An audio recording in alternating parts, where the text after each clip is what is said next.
So thank you for those who have put their cameras on, and thank you for those who have joined us this evening. I'm really excited, as I've said all day today and yesterday and the day before. I'm really excited for this evening. As you know, I've been doing these meetings and the Zooms for about 4 years. We started during COVID, where Zoom was taking off, and now, and then we've been on Clubhouse since COVID as well, and met some amazing people. And one of those people this evening has joined us kindly to share their wealth of knowledge. So first of all, let me invite you and say thank you. We'll be starting very, very shortly. If you haven't got your cameras on, please could you put your cameras on? It's really, really good to see you. Just some housekeeping.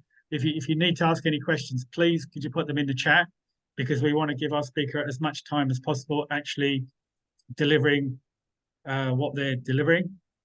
And it's good to see so many people on here, old friends as well as new friends that I've met recently. So I won't name each one of you individually, but thank you for joining us.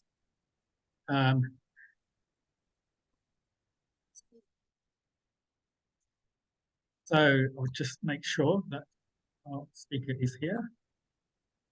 Paul, are you here this evening?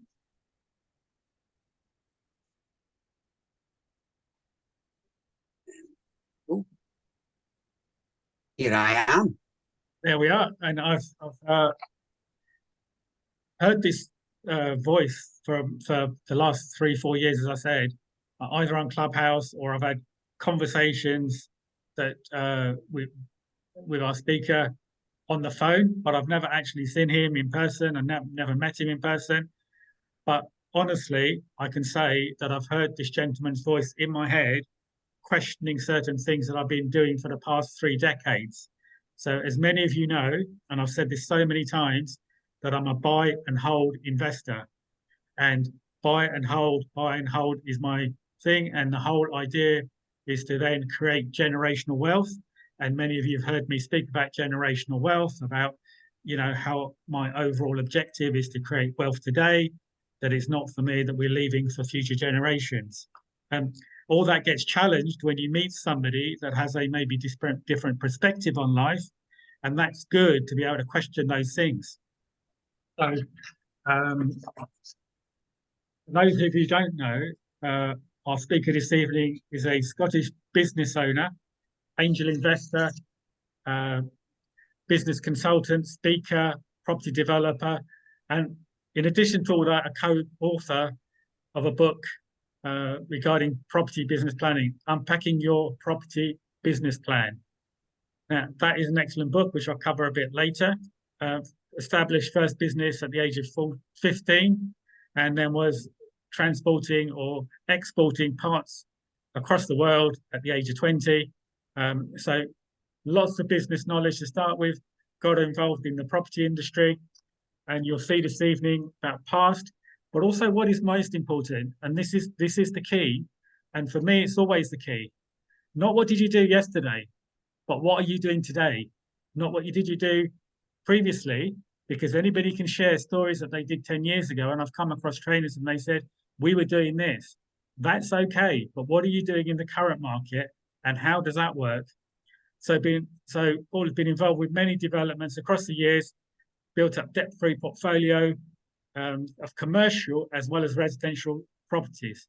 Now he's coming into semi-retirement, and this is where it's really great for me as a challenging thing, that somebody's gone through the whole property cycle, not once, but maybe 3 or 4 times, and is coming to the end of their property business, not just coming to the end of their property, they're coming to the end of their property business, but not coming to the end of business. So maybe semi-retired or looking for semi-retired or exiting out of property, selling a big portfolio in Scotland. But you'll see some of the developments that Paul is doing and how that. So really what I want you to do is to look at things from your perspective and say, how will that affect you as your career progresses? And what an opportunity to be able to speak to somebody that's gone through the whole property cycle, is going into semi-retirement from property, not from business. Still consulting, still being an angel investor, still being an author, still educating, developing personally. So I could go on and on and on the tips, the questions I've had in my mind that have been raised through Clubhouse from Mr. Paul Merrick. And I have some people in here who will also be able to share their stories. Jody is here this evening that Paul has helped, because it's important, isn't it? That it's not what he's done for himself, but the number of people he's impacted. We have Dr. Martin Davis is also here this evening, which is thank you for being here. I appreciate that. And Emmanuel Jazico is also here. And Emmanuel's, we know that Emmanuel's, you know, at a certain level in his career and where he's going and where he's been, and then he's got a consultant in Paul or has done. So, look, I would put your pens and papers down this evening. I'd put everything down. Turn your phones off. You know, don't watch the television in the background. Just listen. Just listen to the information that is being imparted this evening. So I would ask you to stand, but let's do that from a position of openness, etc. But I'd like you to unmute and just put your hands together for Mr. Paul Merrick. We're going to be going for about an hour presentation, and then there will be questions. Now, if you want to, you can put your questions in the chat, and we will pick them up. But I will not interrupt the speaker whilst he's speaking. So, so please put your hands together. Unmute. Please put your hands together for Mr. Merrick, please. Thank you. Oh, good evening, welcome, and it's over to you. And I will ask questions, but so would you like me to start with the questions to start with? Can you hear us? Well, let me say I'm not going to do it. Let me say I'm not going to do a presentation. Sunil had asked me along. I wasn't aware of this Zoom call that he holds on a monthly basis, and he talked about it one day on Clubhouse, and I thought that sounds really interesting. And he said, "I like talking at people. I like talking with people." So it's much more important for me the Q&A part of this than the listen to Paul part of this. I like to talk with people and not at them. So I won't be doing a presentation. What I will be doing is I've passed a video to Sunil, and that's really because I'm an old man and I need a toilet break. So somewhere in the middle, I'll get him to play a video, and that'll give me a chance to have a wee toilet break and come back. But what I really want to do is kind of talk about where I am today in my property career at this ripe old age. And I'll give you a hint to the age in a minute or two, but many people in the audience already know my age. Where I started and the bit in the middle that made the difference. So does that sound like it would be useful if I kind of give you a brief synopsis of where I started my career in business and in property? And then I talked about the kind of pivotal points that made a big difference. Yeah. If you're not speaking and you're muting, guys, if you can just nod so that I can see that, you know, I'm going to be talking about something you might be interested in hearing. Yeah. So I'll talk a little bit about the beginning. I won't bore you too much with it because it's history. I'll talk a little bit about where I am now, and I'll talk a little bit in the middle about the points that made a big difference, if that makes sense. Yeah, does that make sense to everybody? Just nodding of your heads would be good. Right? Okay, fantastic. I see you have jumped off of gallery view. I wasn't gallery view. I like gallery view. So perfect. So let me start at the very beginning, which was many years ago. I'll start briefly about where I started in business, and then I'll talk about where I started in property. So I started my first business when I was 15. Dad really didn't get on very well, so I left home at 15 with £15 in my pocket, and I started my own first business. And I did that because I'm severely dyslexic. And to be honest with you, I didn't believe at that point in time that anybody would have gave me a job. So I started my business. And I'm not bore you with the details of that business, but take it about 10 years later, as Sunil touched on, by the time I was in my mid-20s, I was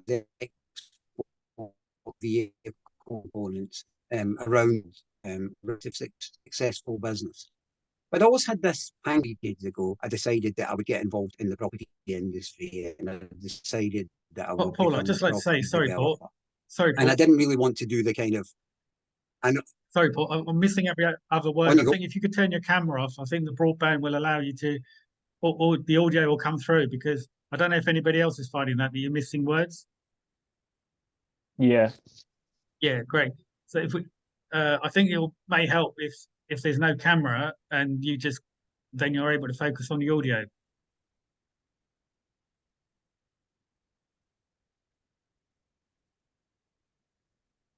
Yes, the sound. Yeah, it's coming up as a message here. Paul's broadband width is low. No, I don't mean that personally. As his Paul's broadband is low. It's about my intellect width. It's quite low. So is that any better, guys? Because what I've done is I've jumped onto a different internet connection. I'm now on to Vodafone as opposed to the house internet. We live in a 52-acre farm, so yeah, no, it's sometimes the 10 times internet better. dies. Sometimes the internet dies away. So and the farm internet's not necessarily great. So I'm on the Vodafone at the moment. Is that any better? Fantastic. Okay. I'd love to start again, but I couldn't be bored listening to me twice. So what I was saying is I started my first business when I was 15. I'm not going to bore you with the details of that. And I kind of was exporting vehicle components halfway around the world by the time I was in my mid-20s. So I'd had a degree of success, but it was a business that made a living. It wasn't a business that made a fortune. If that makes sense to anybody. I don't know if anybody finds herself in that position now. I'm in a business that makes a living, but it doesn't make a fortune. And I could see that I could be in that business for the rest of my life. And I would always have a roof over my head. I'd always have a decent car at the bottom of the steps. I'd always have, enough money to live, but I'd never have the life that I actually wanted. So one of the industries that I looked at that point in time was property, and property intrigued me because I'd spent a bit of time, because I sold and exported vehicle components and plant, I got to know quite a few property developers. And I always felt like I was at the wrong side of the Harris fencing, the temporary fencing that's up. They were at one side of it doing development and making a fortune, and I was at the other side of it selling them plant and equipment. So about 3 decades ago, I decided that I would get involved in property development. I didn't want to climb this ladder that people talk about buy-to-lets and then HMOs and then refurbs and then new builds. I just decided I wanted to go straight to where I wanted to be. I've never believed that if I want to leave Glasgow and go to Aberdeen, I should really go via London. It doesn't make much sense to me. I wanted to go straight from where I was to what I wanted to do, which was to be a property developer. So I started my first property development about 30 years ago. I don't know if you want to ask any questions around about that, Sunil, and we'll kind of go from there. No, I think it's great. People got a background, and yeah, we're good, and then we can come on to the more recent stuff and the rest of the journey. But so maybe talk a little bit about my first ever deal. Would that be worth a listen, even though it was kind of 3 decades ago? Was that worth a listen?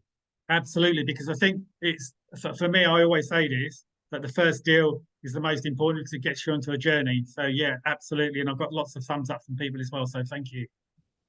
So I started my journey very differently than most people. I started by sitting down and writing a business plan, because that's what I'd done when I'd been involved in the other businesses. I didn't kind of go out and, I didn't do any training, or I just sat down and wrote a business plan. And my business plan was an interesting one, in that I asked myself a very important question in property that I think many of you guys may not have asked yourself, right? And I think it's probably one of the most important questions when you get involved in property. And it was, what's my acquisition strategy? I'll put that into plain English. Where am I going to buy my properties from? Or as I called them, stock. Where am I going to buy my stock? Now, I had no interest in kind of going on to Rightmove. In fact, I've got a phrase that if you've heard me on Clubhouse, you've probably heard a few times where I say Rightmove's the wrong move. I wanted to buy my properties wholesale rather than retail, if that makes sense. Because every industry I'd ever been in, I didn't go in and buy the stock retail. In other words, if I was selling baked beans, I didn't want to go into Tesco's and buy baked beans. I wanted to go to the wholesaler. Is this making sense to anybody? Just a nod would be fantastic. So I sat down and I thought, who has a lot of property? So the first thing I did was I sat and wrote a list of all the big property owners in the UK. you know, people like the Queen, or now the King, they own a lot of property. People like the NHS, people like, as it was at that point in time, ScotRail in Scotland, big utility companies. And one of the companies that I came up with that owned a lot of properties was breweries, strangely enough. Breweries own a lot of property. So I approached several of these companies, and the first one that kind of came back to me was a brewery. And I said, look, you know, I'm interested in properties of this value and this kind of location. Do you have anything on your books? And they came back to me and they sent me to a little piece of land just about 25 miles outside of Glasgow. Nice little village. And there was a mound of muck there, a big, huge mound of muck that you could actually climb on. And this was what they wanted to sell me, this big, huge mound of muck. And I actually discovered this big, huge mound of muck was actually a demolished pub and cottage that had been there. They'd demolished it, but never taken the rubble away, and the big pile of muck had just grown over. And this was what they wanted to sell me. And the pub closed probably about 20 years beforehand. I think one of the reasons the pub might have closed is it was called the Rat Pit. Not the ideal name for a pub, I don't think, but it was called the Rat Pit. I discovered from some of the locals. Anyway, I bought this piece of land, and you're not going to believe the sum, but do remember it was 30 years ago. I bought this piece of land, big enough to hold a pub and a cottage, for the grand sum of £2,500. Because they'd been urged by the council to remove this big pile of muck. And when I say urged, I mean instructed by the council to remove this big pile of muck. So they're seeing this as a liability, not an asset. Is this making sense to everybody? Nods again. So I've built a career buying liabilities and not assets. I know there's lots of people who tell you guys to buy assets. I don't. I buy other people's liabilities. I find that people sell liabilities much cheaper than they sell assets. So I bought this lump of land, big enough for probably 2 houses, for the grand sum of £2,500. And we put a planning application in for it. And in the process of doing this, my architect come back to me. Young guy I'd just met out of college. He did his third job for me. We still work together today, some 30 years later. Both of us look a bit older and more decrepit than we did then. But we still work together all these years later. And I gave him his third job. And he came back to me and he said, do you know there is an application in that's been approved for an open cast mine adjacent to where you're putting your house? I said, no, I didn't know that. It should have come up in my research. And I was a bit disappointed in myself, to be honest with you. And he said, did you get a notification? And I said, no, we've never had a notification. So I went back to the brewery and I said, did you get a notification?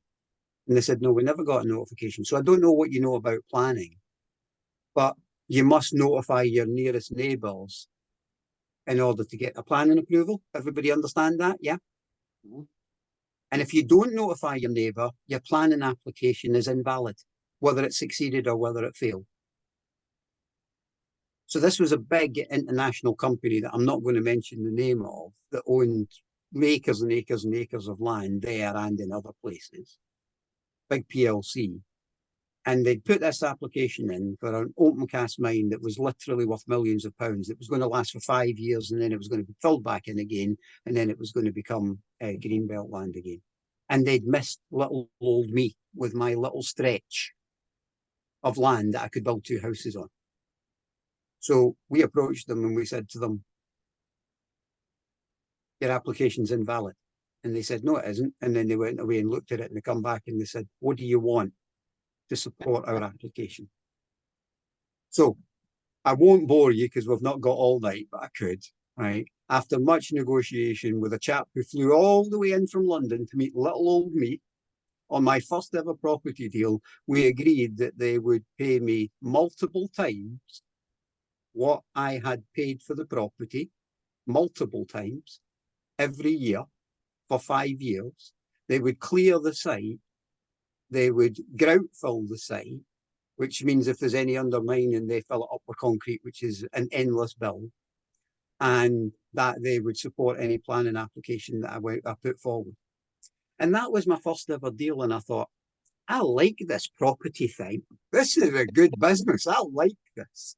So that was my first ever deal, Sunil. Absolutely fantastic. I see John there, who's a surveyor. He does a lot of stuff for us in terms of land values and that, and he's smiling away. So that is an amazing start to a career. I think John will probably understand that deal very, very well. Sorry, I missed that, Paul. I said, I think John will understand that deal very well. Could you repeat that, please? Yes, I certainly do, and I'm extremely envious. I think we all are, John. You know, very envious of that situation that, you know, you turn. And I think the first lesson for me this evening was buying liabilities and not assets. Yeah, absolutely. Going to the big boys, turning it around, looking for. And I'll let you carry on. So that was just a headache for them, if you think about it, guys. And I've bought a lot of other people's headaches and turned them into kind of nice stories. So that was the beginning. Obviously, I've been in the business for 30 years. I don't want to be able to bore you with 30 years worth. But there's a turning point in every business where you stop making a living and you start making money. Yeah.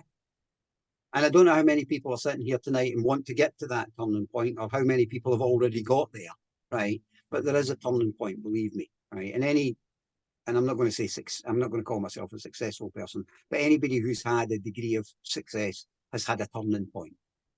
The turning point for us was when I sat down and wrote my business plan. I wrote a 5-year plan. And here's what I wanted. Here was the achievement of those 5 years. I started with £40,000. That's what I started with. And I wanted £1 million worth of debt-free property at the end of 5 years. £1 million of debt-free property at the end of 5 years, starting from a standing start with £40,000. And 3.5 years later, I had £1.2 million of debt-free property, with an income of about £130,000 per annum on rent.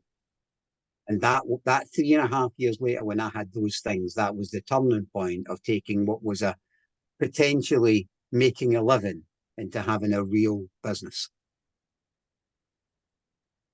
And you might, in the questions later on, because I'm very keen to kind of get the story part over and get the background over and get to the Q&A part, because that's the part I enjoy.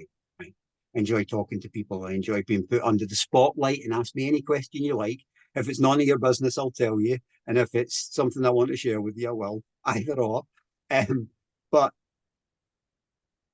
there is a turning point that you can reach, right, that makes the difference.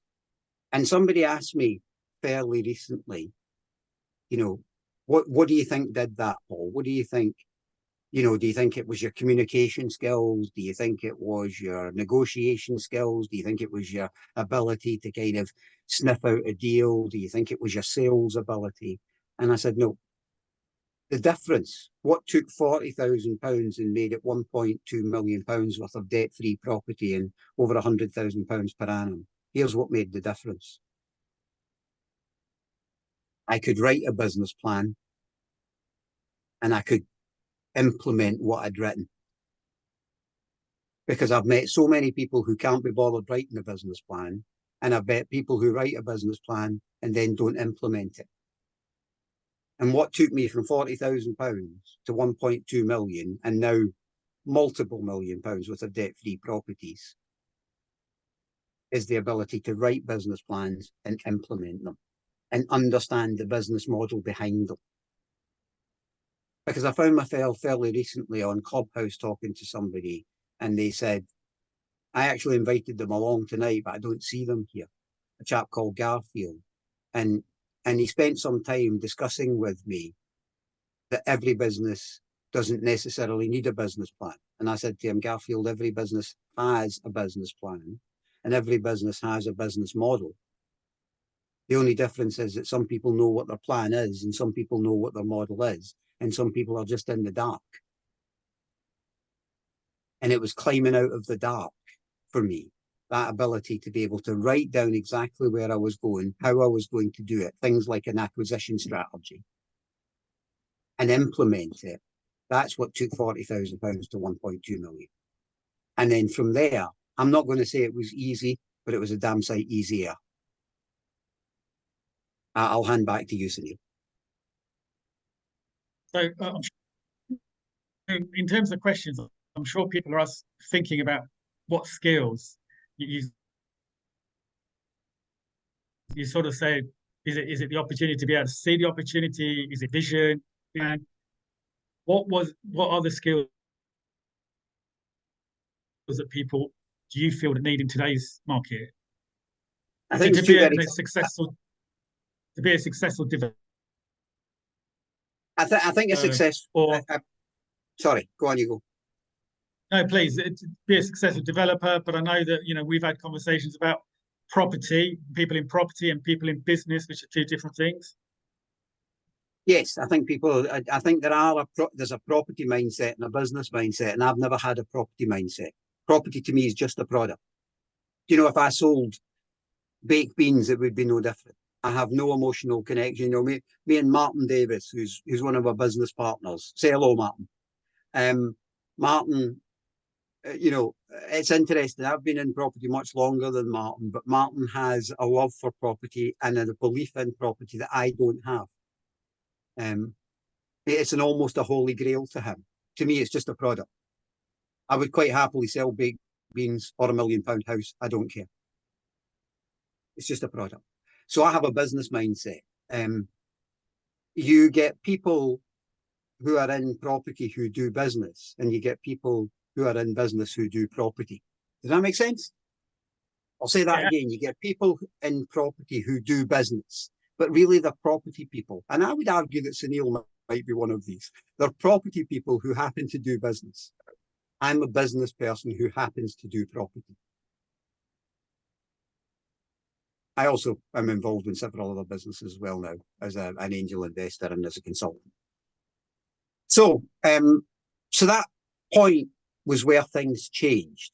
I suppose the next thing I'll come on to now, and I'm very keen, I'm kind of editing this because I'm hoping there's going to be some questions round about all of this and we can break into some more detail, but I'm giving you a brief overview because God forbid you should be listening to me for an hour and a half.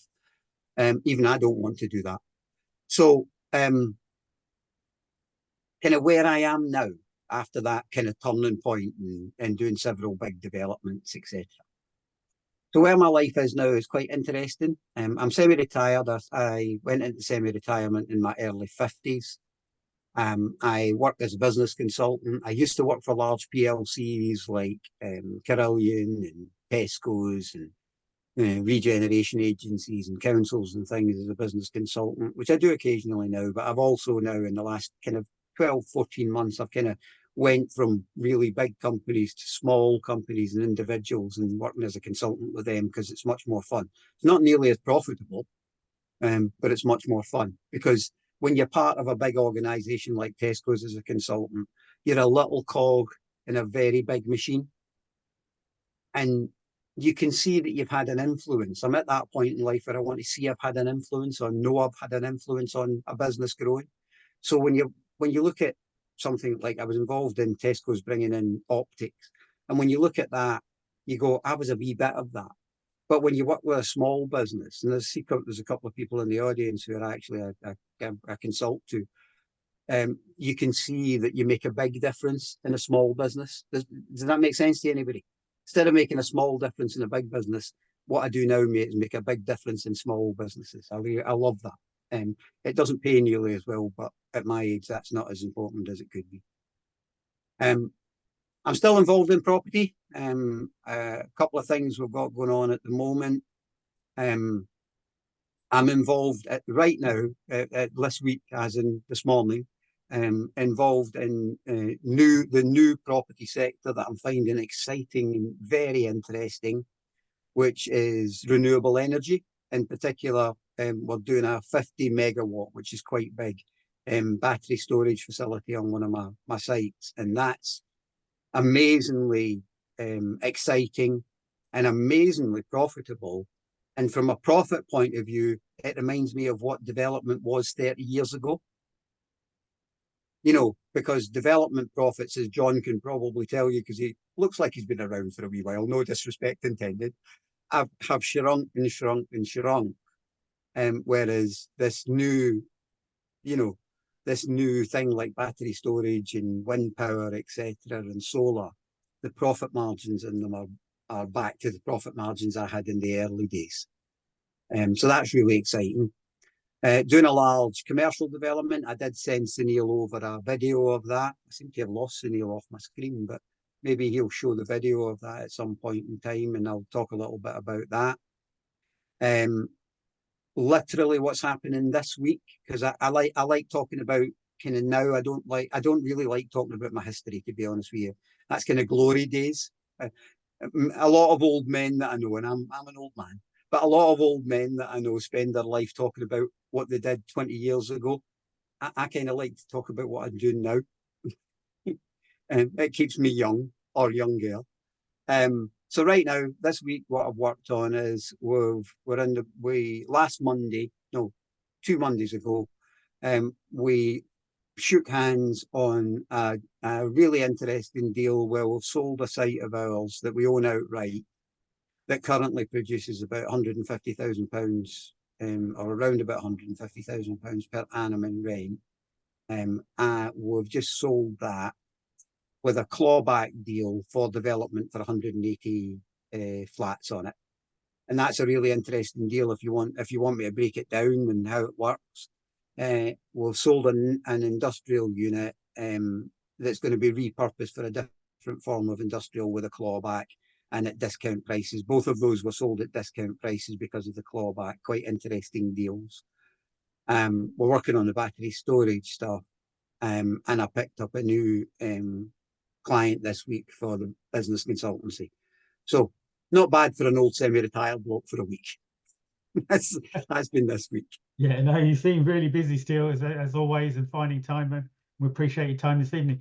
But the first, you mentioned the industrial unit, which we'll cover in a minute, because I know we've got a video for that. And the other ones, or is it the same project? And the other one, I don't know if you wanted to start off with that one, the bigger project that you were, the residential. That's a site that we've piecemealed together over a number of years. I mean, by piecemeal, we didn't go out and buy it as a kind of 5-acre site. We bought an acre, we bought half an acre. We've piecemealed it together over a number of years. First part of that. One of the things that I think that people find quite surprising when they talk to me is that I, in my property career, didn't think in weeks or months. In terms of development, I thought in decades. So there was 4 parts. What might be interesting is our business at its height had 4 different business models within it. So we had property rental, which was both residential and commercial. We had property development. We had property trading, and we had property speculation. So if I break those down a little bit, property rental, you know, whether it's commercial or residential, you guys probably understand. So I don't need to break that down, I wouldn't have thought. We buy a property or we build a property and we rent it out. We were doing build to rent, incidentally, 30 years ago. This new phrase, build to rent, we were doing build to rent 30 years ago, right? One of the pioneers of it, I would argue. And we either bought or built a property and then rented it out, or converted a property and rented it out. So that was the rental side of the business. Then you had the development side of the business. So we would develop both commercial and residential properties and either bring them into our portfolio for rentals, or we would sell them to produce big chunks of money. And then we had property trading. Now, I literally mean trading. I don't mean flipping. So I don't mean, we've never in 30 years, you know, bought a 2-bedroom flat, put a new bathroom in it, put a new kitchen in it, and, you know, painted it and sold it. Never done any of that. We've bought properties and refurbed them for our rental portfolio, but we've never bought a property and done a flip. There wasn't enough money in it for me. For the time, effort, and energy, there wasn't enough money. So we never did flip. Trading was simply buying a property at the right price and then selling it again. And what I call DMV. Everybody talks about BMV, below market value. DMV, different market value. And if you want me to, Sunil, I can elaborate on that a bit later. And then we had speculation properties, which is where we bought land or particular maybe commercial sites that we knew in a few years' time would be right for development. And if it was land, we might just park it up. And if it was, or rent it out for sheep, you know, I used to joke that I am a landlord to, you know, everything from, you know, Tesco's to sheep. And we would buy land, but we bought a lot of commercial sites that we could rent out at further commercial value at that point in time and get a return on them, but that had huge development potential. So this site that you're asking about, Sunil, that's one of those. We piecemealed it together. It currently brings in circa £150,000, which is a reasonable rental and about a 27% return on investment. But we've just sold it, and it's going to be 180 flats, and we did it on an interesting deal structure. Oh, sorry, amazing in terms of 180. And when you say it was an interesting deal structure, that of course pricks my ears up and think, well, what did you do? How did you make it all work? This is a young chap that I've been kind of keeping my eye on for a long time. A real go-getter. I kind of helped him with his business a number of years ago. He's 35. Started business a bit like myself quite early. He's built a successful business outside of property, where he makes about £400,000 per annum with his two businesses. And he's also in the last 4 or 5 years, with a little bit of help from his quote friend, got involved in the property sector. And we decided a few weeks ago that he would take over this development. So what I've done is I've sold it to him about £500,000 under market value, actually £550,000 under market value to be precise. But with an interesting deal, which is that it's a clawback, meaning that when he either develops it or sells it for development, we'll decide that at the time. So we haven't decided yet whether we're going to fully develop this out or whether we're just going to do the planning exercise and sell it to one of the kind of larger players, because there's a lot of larger players interested in this. We'll decide that at the time. That'll be a money numbers decision on the day, right? We wouldn't want to preempt that. So when we sell that, I get a clawback of 50%, right? If we decide to develop it, and I'm going to stay with them on that project and help them get planning consent, because I have 100% track record in planning, meaning I've never failed planning yet, and I've never been to appeal either. So I'm going to stay with him, do the planning exercise. If we develop it out, he's much younger than I am, so he can get up at 7 o'clock in the morning and go to site and make sure it's all going all day, because I've done my share of that. I'm finished that now. Right. And the money that I get from him, if we decide to develop it, and some money that's coming in from other bits and pieces that I'm selling, I'm then going to reinvest in that development, if that makes sense. So will I break that down a little bit more? So sold them it with a £550,000 discount with a clawback. I'm going to help them get planning consent. We're either going to develop it out ourselves or sell it on. If we develop it out ourselves, then I'll sink a good lump of money back into it in order to build it out. Absolutely. Interesting deal structure. Yeah, fantastic. I mean, the clawbacks is really interesting because we don't hear a lot of people talk about clawbacks, and Mina has just put in the chat, respect to you for your transparency, sir. So yeah, it's very transparent, and thank you for that. We do appreciate it. Could you just give me a 1 in the chat if you're listening and you're getting great value from this? And if you've got any questions, then please put that in the chat as well. Yeah, thank you for participating, and thank you for putting ones in there. We had a question in there earlier, Paul, about the lady would like to know, it was D, would like to know more about the DMV that you spoke about.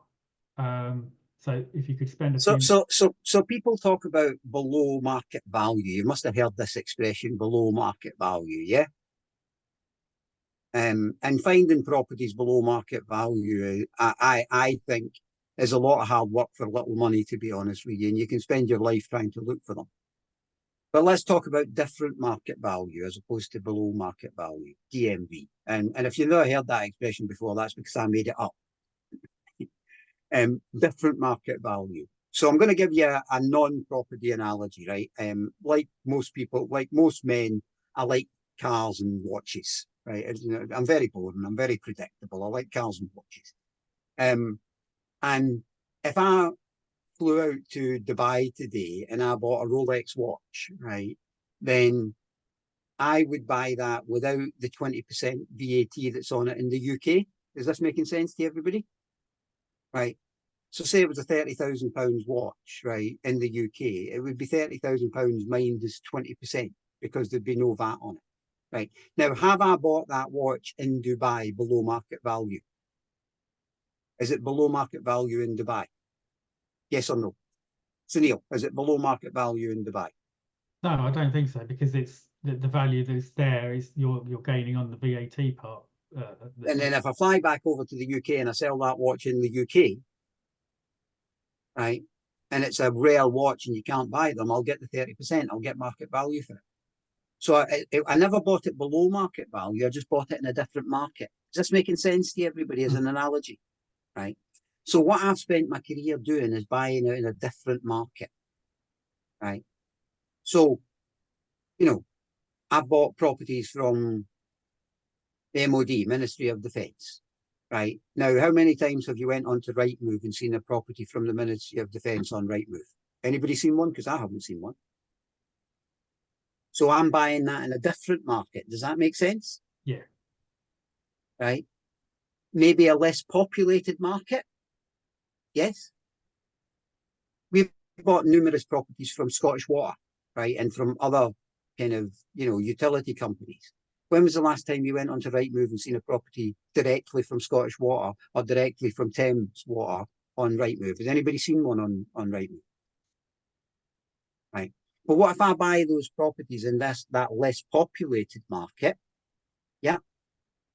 And then I bring them to the more populated market. Does that make sense? So I like real examples as opposed to, hypotheticals. So we bought one from the MOD, and it wasn't advertised, like in the village that it was in, a beautiful wee village up in the north of Scotland. And it wasn't advertised. There was no sign on it. There was no estate agent. It was available because we have a relationship with the MOD, and we bought it off the MOD, and we paid £70,000 for it. And beautiful building, absolutely stunning building, dated back to the 1800s. I then went up to the village. I didn't put it on. Here's another maybe interesting, not interesting fact, depending on your point of view. I've never bought off of an estate agent or sold through an estate agent in my life.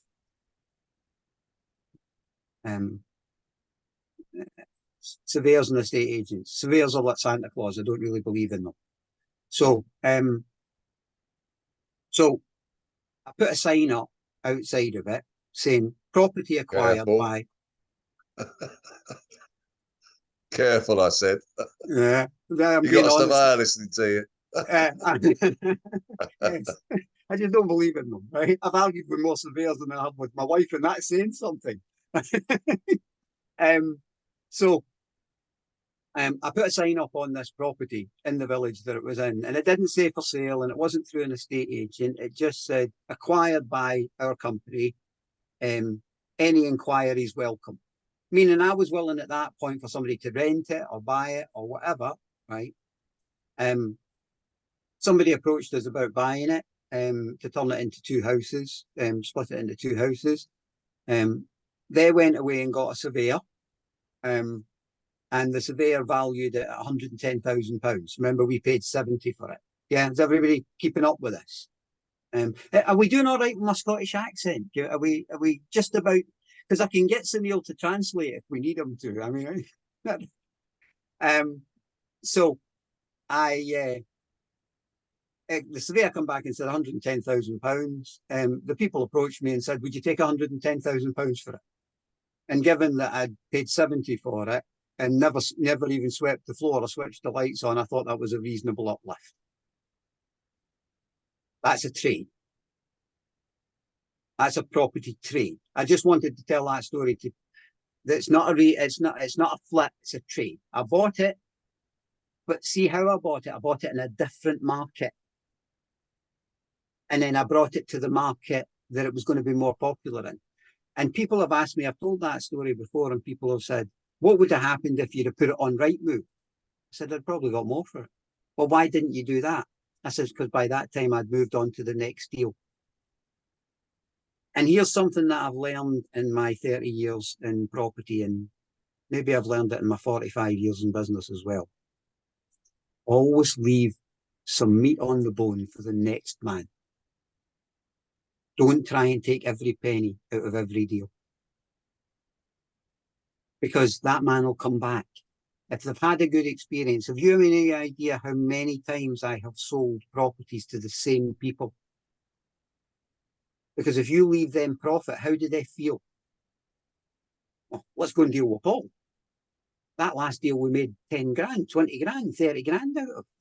Whereas if you take every penny out of them and they end up breaking even or not making money, how do they feel? Like they never want to see Paul again. Always leave money on the table for the next man. So there's some questions that have come in. I don't know if you want to do questions. Yeah, let's get on to the Q&A Yeah. because I'm bored of listening to me now. No, so the first question, it's just moved, but it's saying from Ash, it sounds like you're selling properties. Let me come back to that one. Sorry. So I think.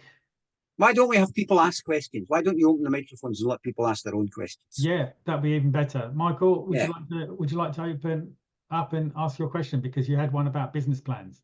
Yeah, thank you Thank very you. much, Paul. Yeah, so as an accountant, you know, I have done loads of business plans in the past, but they tend not to sort of last at any great length of time. Obviously, you've stuck to that technique, which is excellent. So how often do you review the business plan, and how how does it evolve in your organization? Let's talk a little bit about business plans. Yeah. We wrote a book on business plans. Me and my wife's an author, and we wrote a book called Unpacking Your Property Business Plan. And the reason I did that was, I mean, you can imagine with the career that I've had, I could have wrote one of those exciting kind of like sexy property books, you know, oh, look, I made 500%, because we have made 500% on a property. I didn't. I wrote about boring thing called business planning, because I genuinely think it's what made the difference to my business. Right? Most people write a business plan. Firstly, they write it because they want funding. Yes. So they write it to show it to the funder, and then they pack it in the cupboard. Yeah, exactly. Yeah. Right. My business plan, we rewrite a business plan every 5 years. We've got a business plan for actually selling off our property portfolio. I've got a business plan for the consultancy business. I've got a business plan for the battery storage business. We write our business plan that sits on the top of the desk. If you come to my office, you see the business plan sitting on my desk. Right. And the reason for that is your business plan is a roadmap. It tells you how to get from here to there. Now, what's the point of having a roadmap in the drawer? What's the point of buying a car with a sat-nav and never switching the sat-nav on? Right. And that's what people do. They say, oh, we'll write a business plan. Why? We need funding. No, you need guidance. You don't need funding, you need guidance, right? Because I'll tell you what happens if you don't follow your business plan. You get attracted by shiny pennies. I'm sure nobody here's ever done that, but you get attracted by shiny pennies. Yeah. Oh, yeah. Right.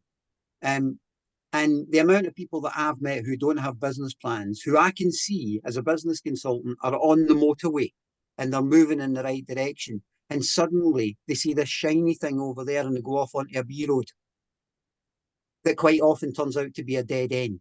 And do you know what my business plan does, sitting on my desk? It reminds me to leave the shiny pennies where they are and get on with my job. I nearly swore there. And get on with my job. Right? And what my business plans have done and what the difference they've made for me is they've stopped me getting involved in shiny pennies. Now, does that mean I sit down and write a business plan on Monday morning for 5 years and nothing changes in that business plan? Don't be stupid. Of course, things change. Circumstances change. The world changes round about it. But what it stops me from doing is being distracted from the destination. Yeah, understood. It focuses me because I'm only human. I can be easily unfocused. I'm sure there's people in this room who are never unfocused. But me, I'm just human. I can be unfocused. My business plan brings me back to focus. Yeah, good. Yeah. Thank you, Michael. How do you create that discipline, Paul? Because I think that was part of the other question is you write the business plan, but how did you create the focus and the discipline and not to drift from it when there is so much more going on in the world and so many more distractions? Because I read it. And it reminds me where I should be. If it was sitting in the bottom drawer, it's easy to forget. But when it's sitting on your desk, you kind of go in and you say, right, well, you know, we're in Q4 of year 1. What does my business plan say I should be doing right now? My business plan says I should be doing X. Right, so I better not go and do Y.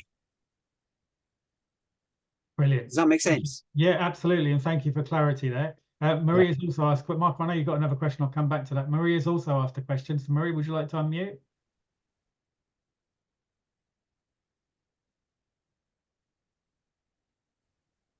How do you identify such new markets, such as MOD? And how did you build such relationships? So she's saying you're not on Rightmove, you're not on Super, you don't deal with estate agents, which is, for me, it's astonishing because most properties probably annoying as well because he's an estate agent. But no, I'm not. No, I'm not an estate agent. I have an estate agency that I own. I'm an investor, and I got that very clear a while back. So I had an identity crisis. But what I'm saying is, most properties are sold in the UK through estate agents. So it's amazing that you say that you've never used an estate agent. But I think Maria's question is around how did you build that relationship with MODs and how did you actually get into that market? Well, how I got into the market, I think I covered earlier on, so I don't want to bore people and repeat myself, but I am getting to that age. But how I got into it was, what I did was I sat down with my business plan and I said, what's my acquisition strategy? You know, no matter what I was going to buy or sell, deal in, I needed an acquisition strategy. When I used to sell plant, I had to understand where I bought my plant from. Does that make sense? You know, you have to understand 2 key things in business. It's not brain surgery, thankfully, because I'm not that smart, right? You have to understand where you buy your product and where you sell your product. They're the 2 key things in most businesses, yeah? So I understood where I sold my product, but I didn't really understand at that point in time where I bought it. And I thought, right, who's got lots of product? And I just want you to take your head out of property for a minute and just think about it as product, yeah? Who owns the most product? So I started to write a list of all the big landowners in the UK. And that's how the MOD came along. They're a big landowner. How did I approach them? The same way as you would approach I don't tend to buy Mr. and Mrs. Jones's house, but the same way as you would approach Mr. and Mrs. Jones, right? What I find about big organisations is a lot of people are frightened of big organisations. And I've never understood why. Because big organisations are full of small people like me. And building a relationship with somebody inside of a big organisation is no different than building a relationship with the checkout accountant, the checkout assistant in Tesco. You know, if you're regularly visiting Tesco and you meet the same checkout assistant, do we not build relationships with them? Because I do. I build relationships with the man at the bus stop. I am a kind of talk to anybody kind of guy, right? But it's the same as that. And what I find is that they're just people like me. And after a relatively short period of time, we don't spend a lot of time. I mean, I've bought a lot of properties directly from administrators, you know, when properties have went into administration, if everybody understands that term. And when I speak to Phil at one of the administrators, I don't say to Phil, tell me about properties, Phil, and we don't have an hour and a half conversation about properties. Phil tells me about his son going off to university. I tell him about my son doing exam. We have a human conversation. Does that make sense? Yeah. But I think you asked a more important question, right? And I'm not doing take notes, people, because I'm no guru, right? I am a business consultant, but I'm no guru, and I don't pretend to be a guru. But I'm going to give you something that might be of value to you now, if you want to come in, maybe take a mental or physical note of it. See, when you approach a big organization, approach it from the top down, not the bottom up. Ask me what I mean by that, Sunil. Please explain. Please expand on what you mean by that, Paul. Well, most people, if they're approaching a big organization, would phone up and say, "Can I speak to your head of property, please?" Yeah? Does that make sense? Yeah. So you're phoning up a receptionist and you're trying to climb up the ladder.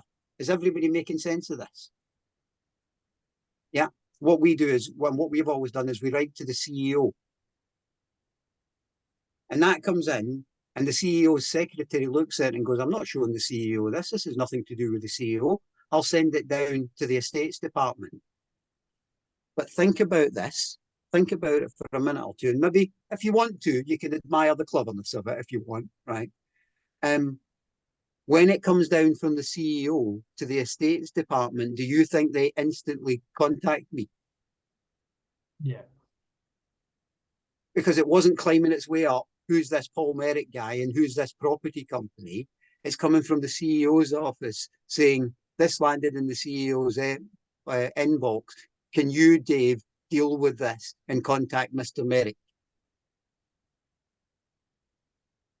If you think that is really smart, please put a 1 in the chat box for me. And, you know, because most people don't do that. They what they do is, like Paul says, they'll contact the person they think they're going to deal with it, not get it delegated from the top. So thank you for contributing there. Amazing tip again. I think we've got a video as well that we could move on to before we come. Do you want to show the video and give people a wee break of me talking, and I can pop to the loo as well? Yeah, no problem at all. And then we'll come back to that. Thank you.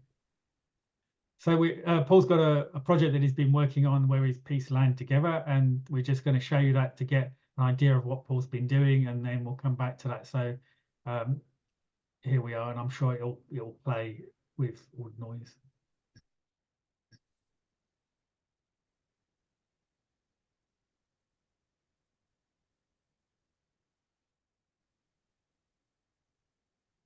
So the very limited amount of information I have on this site, you can see that they are a number of large units, and Wixes and tool station and various big operations like that are going to be moving into these. Lovely to see a cluster right there in the middle. Big box commercial units.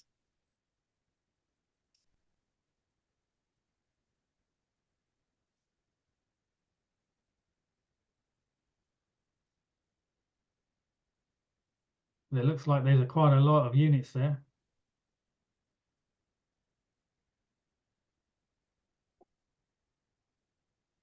$157,000 square feet of trade retail space. Wow. 157,000 square feet. 4.7 acre site. And I think people will relate to money. So I don't know if you want to give it in. Money, site at the moment has a value of circa about £2 million, which we own outright. The development costs are about £3.5 million. The GDV is about 7 to 8 million, and the rental income when it's finished at 80% occupancy, not 100%, will be around about £1 million. Wow. Sorry, Nadeem. So Paul, did you want to expand on that before we take any questions? I did, because I wanted that. The reason I sent you that was not only give me a chance to have a pee break, yeah, brilliant. but it also shows you what can be done in property. Because remember where I started, guys. I started with £40,000 and my first deal was £2,500. You know, and a number of years later, you can be doing deals like that. And you've got to remember, Tony Robbins uses this expression, which I quite like. I don't want to impress you. I want to impress upon you. Because impressing you is talking about what I can do, what I've done. Impressing upon you is impressing upon you what you can do. Does that make sense? Yeah, absolutely. Right. So Tony Robbins talks about, I don't want to impress you, but I want to impress upon you.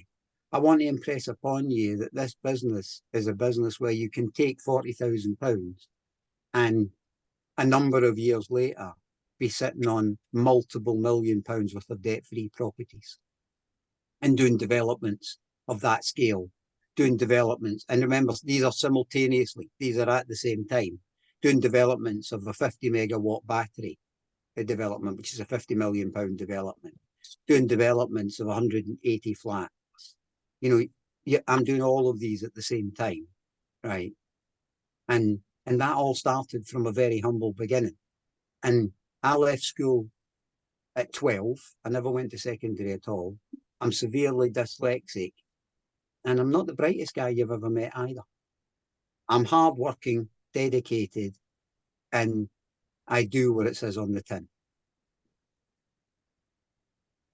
I find it extraordinary that you say that, you know, you're not the brightest guy. I've said already this evening and on many occasions that, you know, I see my colleagues on Clubhouse have been in business, in property for many years, and you come and question us or you come and give us ideas.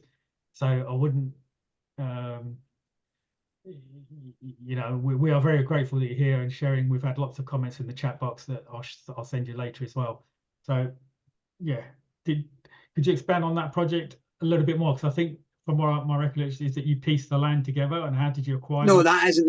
We bought that site. That was one site that we bought outright. I think what you're misremembering is we bought 2 or 3 sites at the same time. Yeah. Quite interesting how we got that land. So there was that's in the centre of Glasgow. It's about kind of a 5-minute walk from literally the centre of Glasgow. So it's prime location land.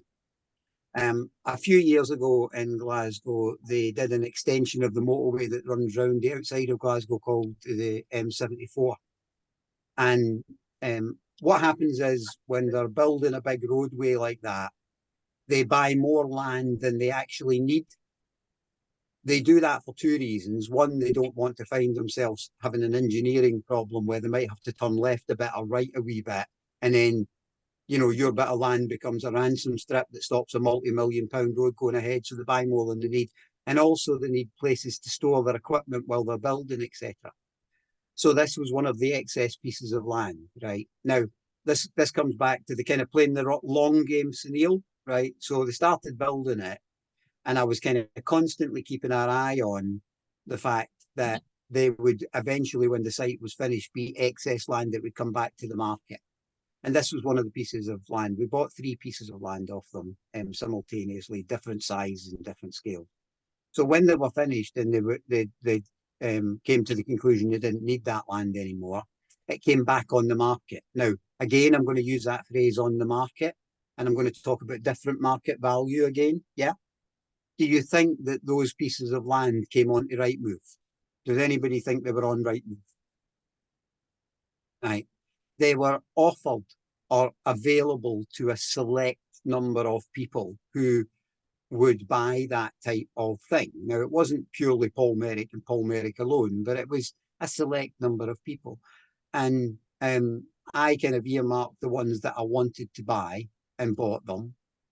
And that's how we came across that land. So we bought it directly from what's called the Scottish Executive, which is essentially the Scottish Government.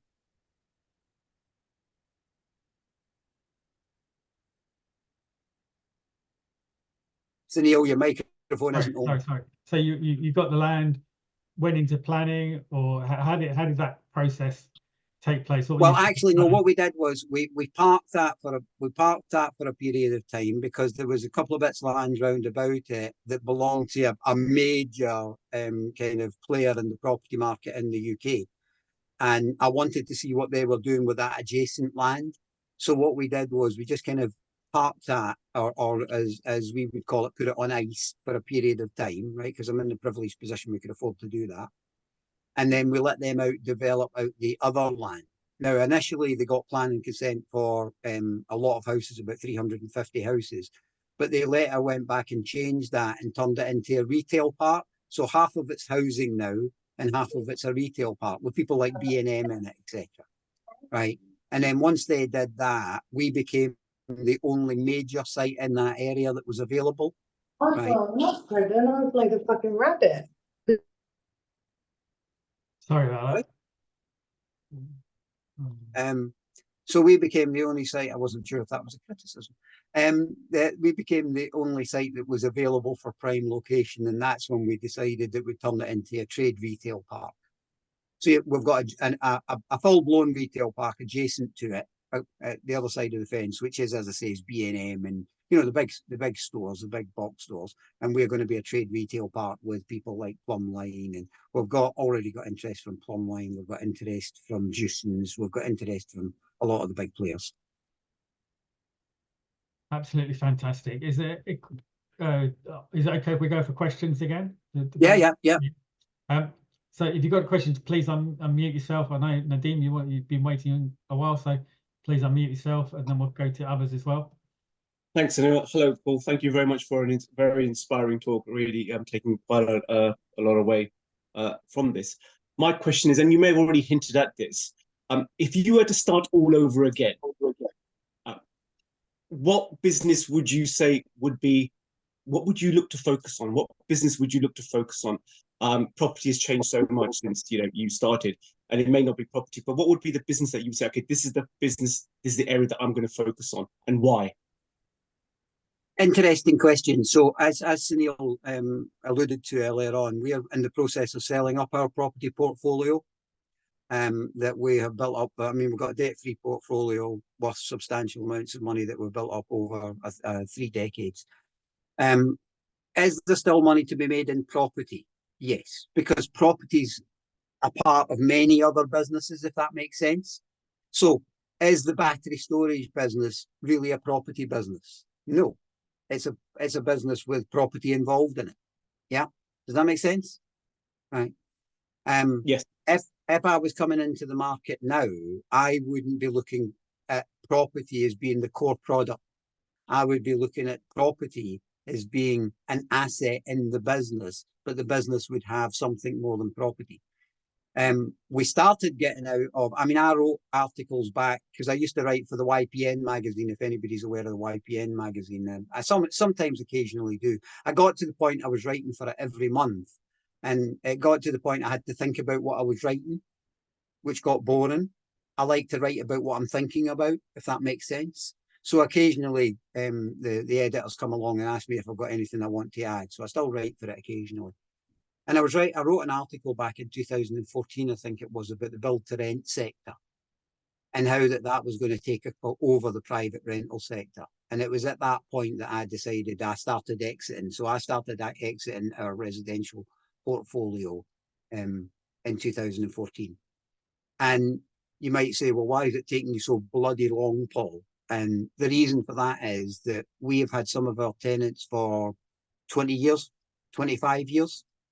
And I made not a business decision, but a personal decision, probably a bad business decision, but a very good personal decision, that we would never ask one of our tenants to leave to sell a property. We would only sell a residential property when our tenant chose to leave. We made a moral decision that we were never asking anybody to leave. Some of us have been with them for 20 years. So that's a moral decision, not a logical, methodical business decision, but that's a decision we made. But I started exiting in 2014 because I think the private rental sector is very, very difficult. And people will argue, oh, there'll always be a private rental sector. And here's what I say to that. And you might disagree with me, considering the room that I'm in, and that's okay. We don't have to agree about everything. You can be in a business that still makes money, but it's not a good business. So if somebody came to me today and said, do you want to be in the phone business, Paul? And what we're going to do is we're going to build house phones and make house phones, manufacture house phones with a line that plugs in the wall. Do you want to be in that business? I'd say, no, thank you. And they'd say, but house phones still sell, Paul. And I would say, yeah, but I wanted to be in house phones 20 years ago when it was good. I don't want to be in it now when it's average. but I might go into the mobile phone business. And I think there's a lot of people got caught in when the property business was good, still thinking that it is. And a good business person, and I've said this on Clubhouse before, a good business person doesn't get caught in an industry forever because that's what they do. A good business person says, where's the best time to spend my time, effort, and money? So even as a mature man, I still want to know where the best place is for me to spend my time, effort, and money. And I don't believe that place anymore as a very qualified business consultant, as a very experienced property person. I don't believe that best place is property anymore. That doesn't mean that I'm not involved in businesses that involve property. Is this making sense to everybody? But maybe property is not the core product anymore. And I know we've had this conversation on Clubhouse and personally, even on Monday, we were having this conversation. It is really difficult when you've been in business, in a property investment business for a long time, to get what Paul is saying sometimes, that you're looking for a trend. Is property is a trend? We're all involved in property in a deep level, and yes, we will continue to do that, but is it the right thing at the right time? And he also gave me advice on Monday to say, when is the best time to sell a business? Would you like to expand on that, Paul, before we go to Mr. Ali with his question? Yeah, so I'm going to give you another example outside of property. As I alluded to earlier on, when I first started my career, all those years ago, 45 years ago, I was 15 when I first started, so it was 45 years ago. You can guess my age. We'll put that in a competition in the chat, see if anybody can work that out. And when I started, when I was in my 20s, I was in the export business, and it was a wonderful business to be in. I really enjoyed it, and it made a big difference to my life. But there's a difference in a business between a blip and a trend. Yeah, a blip and a trend. Now, if you're in a business and you have a bad 3 months, a blip, and then the business goes back up again and you're doing as well as you were doing before, that's a blip, and every businesses have blips, yeah? But see if for a year the business is doing that and getting harder and harder, and you're having to work harder for your money. Yes, you're making the same money, but you're working twice as hard. That's a trend. And I think true entrepreneurs get out of a business when it goes from a blip to a trend. Now, over the last decade, I have seen property have a downward trend. Legislation, taxation, I don't need to bore you with why it's worse than it was 10 years ago. You know the answers yourself, right? Me, I'm a businessman. When a property business or any other business has a trend going down the way, I get into a business that has a trend going up the way. Now, renewable energy, a trend going up the way. I've got one of my clients in the audience at the moment, and she's in the fitness industry, and she was actually thinking about leaving the fitness industry to go into the property industry. And I went, why would you leave a business that's doing this at the moment to go into a business that's doing that? Does that make sense to everybody? Why would you leave a business that's going up to go into a business that's going down? Fantastic. Really, really appreciate that explanation as well. So thank you. Mr. Ali, would you like to come in on your question? Thank you, Sunil. Thank you. Good to see you. Great to see you, Paul. Normally it's in the clubhouse rooms. You're talking about that trend there for property going down, as you said. So, and also it's, it sounds like that's what's kind of motivating you to sell a lot of your properties.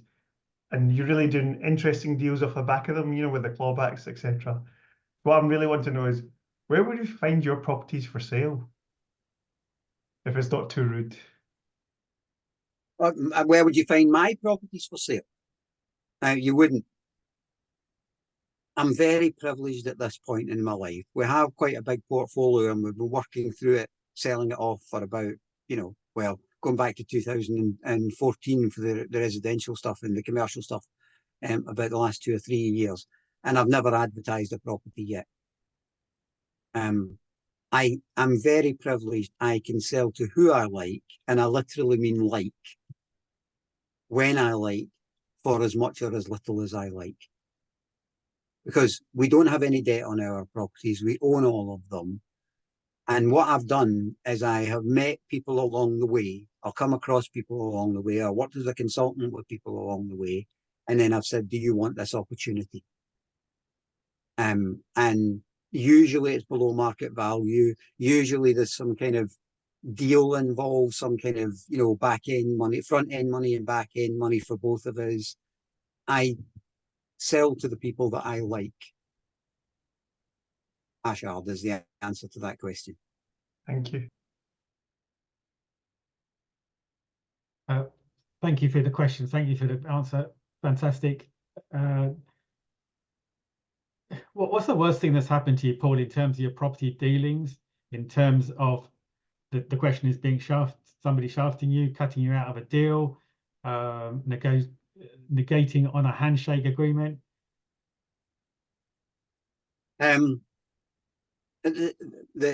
So you've heard me say this before, Sunil, right? I learned something about 20 years ago, and it's a horrible thing to say, and you're going to take this the wrong way when I say it, and I don't care.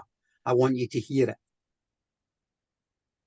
See, when you deal with another person, you're going into a JV with another person, you're doing a deal with another person, at the point that you're writing the paperwork, presume that that person is a liar, a cheat, and a thief. Now, don't presume it the day before, and don't presume it the day after, but the day that you're writing the paperwork, presume they're a liar, a cheat, and a thief, right? And you'll do the paperwork right. 2 really bad experiences I've had in life with, quote, JV partners. Both of them started as friends and ended up as enemies. And one of them, it cost me £30,000 in legals to prove a point that I was right and he was wrong. And I literally spent 30,000. I could have probably paid him off for £10,000, but I spent 30 proving I was right and he was wrong. And the other one promised me in my very early days, promised me £15,000 that he never had. That put me in a very, very, very tough situation where I'd committed to buy something and I didn't have the money to do it. And I begged, borrowed and stole, not quite stole, but the other 2, I certainly begged and borrowed to get the £15,000, because if I shake your hand and say I'm buying that, I'm buying that.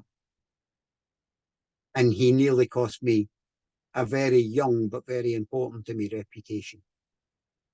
And that's because I didn't have the legal paperwork right. I made the foul mistake, the dangerous mistake of, because I knew these people, I trusted them. And ever since then, no disrespect intended to anybody, and there's people in this room I have done a deal with, there is legal paperwork involved that protects both of us.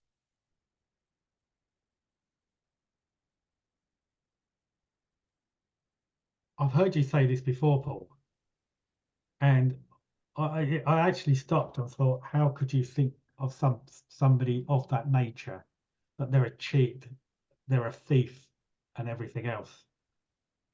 And again, I said right at the beginning that some of the words keep going around in my mind when I've listened to you, and I question what your thought process was. Why would you think something of that nature? But when it happens for reality, it rings church bells in my ears when it says, yeah, I should have, when I wrote that, when we went into an agreement together, I should have thought of you, that you were going to do the day after. It doesn't matter, but yeah, that's a gift that you gave me, and as I said, that was fantastic. So I'll move on, but I just wanted to make that point so clear that when you're going into JVs, protect yourself. Do not trust that person on the day of writing the agreement. Think they're going to change their lives. Think they're going to take all the money, and get everything in place. And the manual has said many a time, if you don't do the paperwork correctly, that you're going to get into trouble.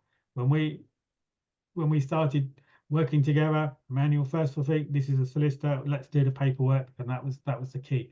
Sarah's asked a fantastic question here. She's asking, if you had nothing now and you started all over again with £40,000, what would you do? How would you start? Well, which is it, £40,000 or nothing? You're starting with nothing. Yeah, it's £40,000, eliminating everything else that you have. So when you first started, same again in today's market. As I pointed out earlier on, I wouldn't be in property. I might get involved in a business that includes property, but I wouldn't go out and buy a buy to let. I wouldn't do property. There's still some money in development, but it's getting tougher and the margins are getting thinner every day.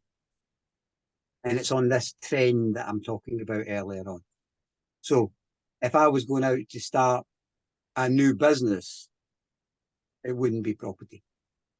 It may involve property. There may be property involved in it in terms of having an asset base. You know, Jodie, who's one of my clients I was talking about earlier on, you know, Jodie's in the process of kind of like, as part of her training business, her fitness business, she's going to own her own training studios, right? And they'll be rented out to others, etc. And that is using property as part of a business and building assets into a business. Because property is really good to build assets into another business, if that makes sense. Yeah. But would I be in the property business? No, there's better places I could put my time, effort, and money than property. Yeah. And I think that may come as a shock to people, but it's, you know, question what you're doing, question if it's right for you, etc. I think Sarah's question was more specifically, where would you start?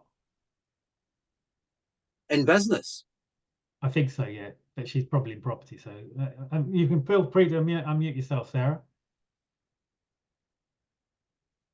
Yeah, Sarah, put your own question because it would make more sense to me. Are you okay, Sarah?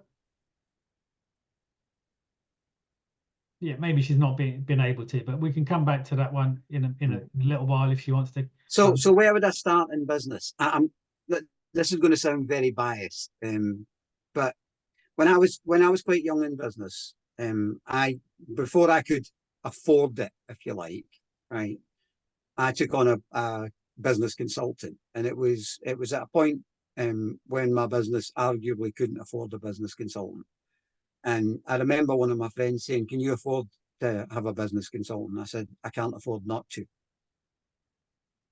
So this is going to sound very biased because now I'm a business consultant and have been for the past, 2 decades. But I would have taken on a business consultant as the first thing I would do if I was starting in business, or I would go and do a business study course, or I would actually learn about business. Right? I mean, I did my first business study course when I was 18, and I'm currently doing an online one in Harvard, and I'm 60. You never stop learning about business. So I would take on a business consultant. I would go and do business study courses. I would learn the nuts and bolts about business, because most people are in business and don't really understand it. No disrespect to many people. I think that Dr. Martin's got a question there. If Dr. Martin, if you want to unmute yourself as well. Yeah. Thank you, Sinner.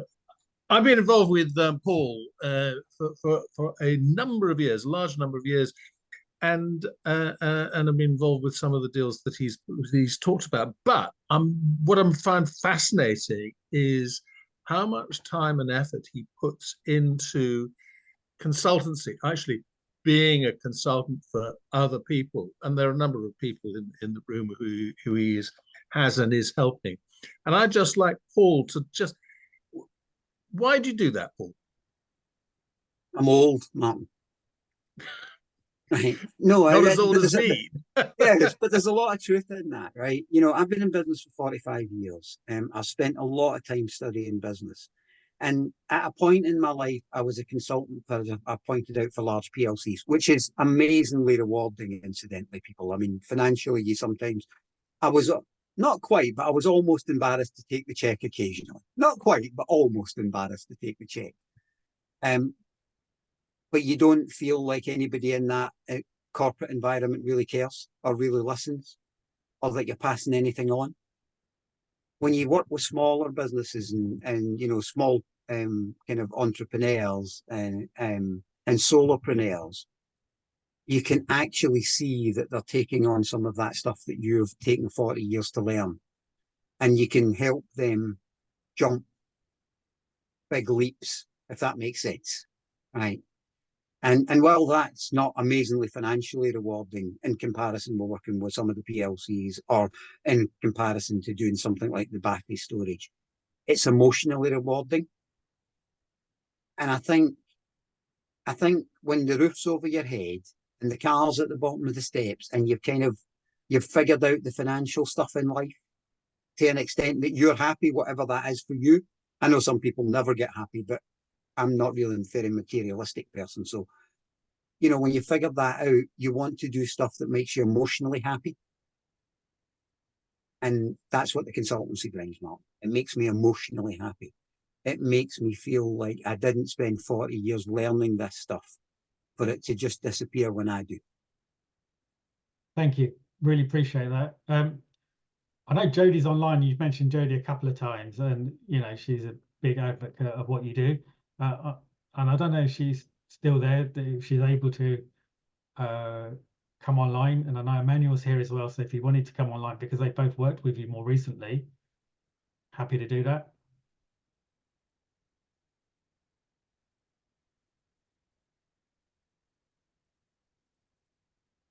I'm not seeing or hearing any of them. Okay, well, we're happy to... There's Jodie. Jodie's got another name. Jodie, but by another name. I don't know why I'm coming up as Ellie Lou. I'm Jodie. It must have been when I was in my secret disguise. It's okay. I'm like Ellie Lou on Saturday. Oh, right. Okay. On you go. Yeah, I've been working with Paul for, gosh, how long now, Paul? Over a year. Well, about a year and a half, yeah. Yeah, about a year and a half. And I first came across Paul in the property rooms. And the reason I was looking, going into these property rooms on Clubhouse was because I was thinking about going into property. And the only reason I was looking at going into property was to really subsidize my income, because I already had something that I was in love with, but I didn't know how to grow it. I didn't know how to evolve it into a business. What I had was a job.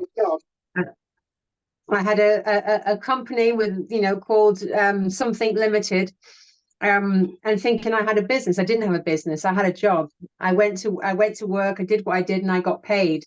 And if I didn't go to work, I didn't get paid. It was simple as that. And so working with Paul, what happened was it took me from having a job to having a business. And Paul said something really profound to me one day. And when he said it, it broke my heart. I got off the phone and I sobbed. And he said, what happens to all this knowledge and everything you teach to people when you can't do it anymore?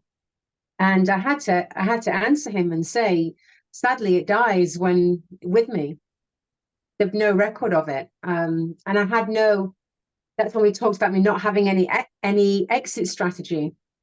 Without an exit, if you don't have a business, you don't have an exit strategy. So I've worked with Paul on not property. Paul was very, very insightful, and he went, "You don't love it," and I didn't love it at all. I was already in love with my fitness and what I do with that. So with Paul, what we did was we looked at my business, at a business plan, which I also keep right on my desk as well. It is a constant piece of working paperwork. I'm changing it. I'm looking at it. Most days I look at it. And we looked at, most importantly, a business model. I had no idea that I had, needed, or could have, or what a business model was. And that's what I worked at with Paul. And almost instantly, within days, understanding a business model and implementing a business model into my business without doing anything extra, without doing any more work, without putting any more money into it, implementing a business model and understanding, my business instantly started making more money, instantly. And then we've expanded on that over the last year to look at how I can still do that same thing that I create to make multiple income streams for the business. And one thing that's a big milestone, it's taken a lot of hard work to get there, but a big milestone we hit this last month was monetizing YouTube. And that was a huge, big thing for me. You know, we had our first payout from YouTube this month, which has been fantastic. And that all took place on the back of, well, it's been growing over the last few months. But when we had one particular video that I did, improve your balance and prevent knee injuries. And that video is just really within days, it just 2 or 3 days, it went to 6,000 views, and it helped us hit our monetization target. None of this I would have done without understanding or without developing a business plan, without understanding a business model, and without implementing a business model. And more importantly, none of this I would have done without hiring Paul as my business consultant. And I think you touch on an interesting thing there, touch on a couple of interesting things, right? You know, people love property because they see it as passive income. You make money when you're sleeping, right? Jodie's now making money from more than one revenue source in her fitness business while she's sleeping. YouTube just being one of them. So there are there's many businesses where you can make money. If you understand business, you understand business models, and you understand how to implement them. There's many businesses that don't have all the restrictions that property's starting to have, where you can make money while you're sleeping. I'm involved in several businesses where I make money when I'm sleeping, not just property. And that business model, you know, when I met Jodie, she had an entrance door to the business, but no exit door, if that makes sense to you. And now she has an exit door. We will build this business together to the point that it will sell for substantial amounts of money. In fact, arguably, we could sell the brand in the business today for 10 times, 20 times what it's cost Jodie to build it. And that's, and you know, Jodie quite often goes onto Clubhouse and kind of sings my praises, which I find difficult, to be honest with you, because I'm a wee Scottish bloke and we're not very good at that stuff. But I've got to sing Jodie's praises because she works hard, she's dedicated, and when she understood the business model, she implemented it. And as she said, literally within days, it started to make our business make money. So I'm proud and privileged to have been working with Jodie for 1.5 years because she's a force of nature. Absolutely. Thank you. And thank you, Jodie, for being here this evening. It's good to see you because I think I've followed you everywhere, but it's good to see you here this evening. I'll come back in 1 second, Jodie, but I know Emmanuel's here as well. So, and he was about to unmute. So if you would like to unmute. Emmanuel. Hi. Yeah, I've also worked with Paul for just over 1 year, both on my own business as well as my clients. And as you can probably gather from listening to Paul today, his knowledge and depth and skill set in business is extensive. His ability to communicate clearly, concisely, and to make you understand very simply the point he's trying to make. He's probably one of the best communicators I've ever experienced in terms of getting his point across and also understood. And getting you the ability to look at your business or what you're doing in a very different way.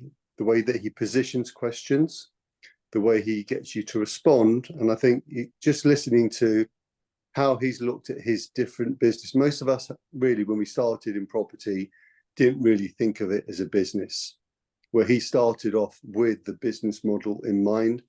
And I think that is very intuitive in terms of everything that he does. And whatever business that you're in or business that you want to create, What he does as a business consultant is help you to elaborate and grow. He's worked with me, with some of my clients, and the knowledge that he has, that he brings from business. You know, I'm called the finance guy because I know a lot about finance, a lot about money, about restructuring.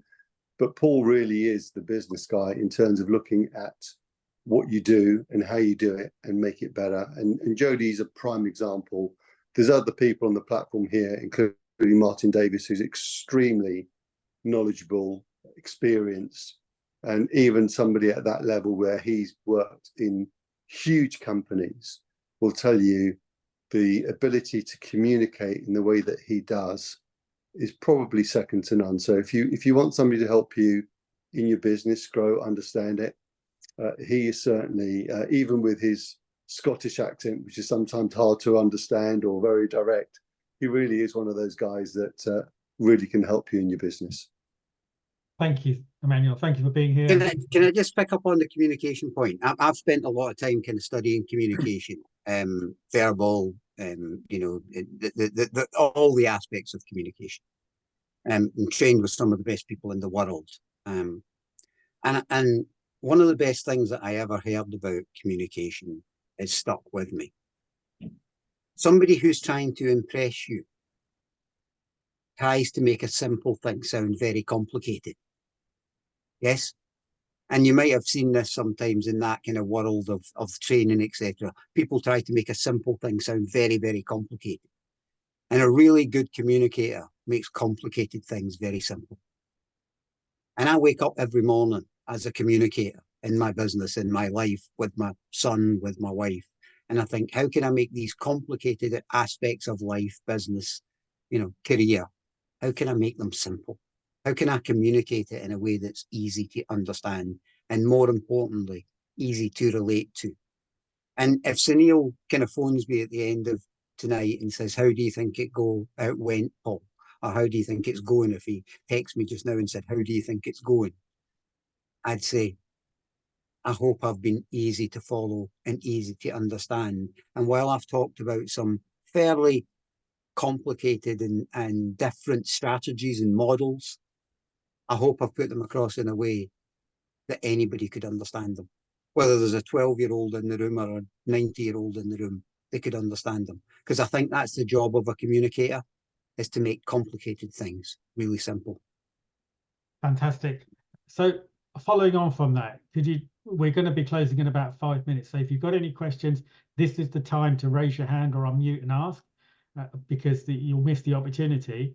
There in the chat box, we have our link for the Property Millionaire WhatsApp group, which is free. So if you want to take that link, but please give me a 5 in the chat box if this evening's what Paul has given you has made you think about your own experiences, about what you're doing. Have you had value? And whilst you're doing that, I'm going to go to Emma first. I know Emma asked, I've been reminded by Becky. Thank you, Becky, for being here. And thank you for prompting me that Emma did ask questions before, which I've missed. So Emma, good evening and good to see you.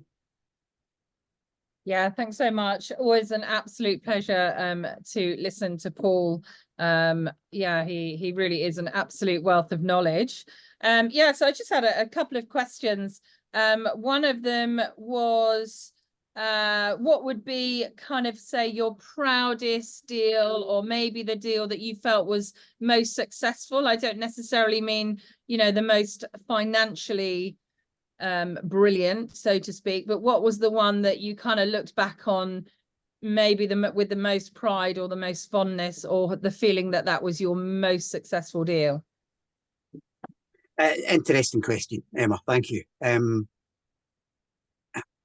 I've listened to many kind of like musicians talk about, you know, the album, and you'll find that most musicians will tell you that, you know, no matter how successful a record was 100 years ago, the one they're excited about, the one that they talk about and the one they think about is the one they're making right now.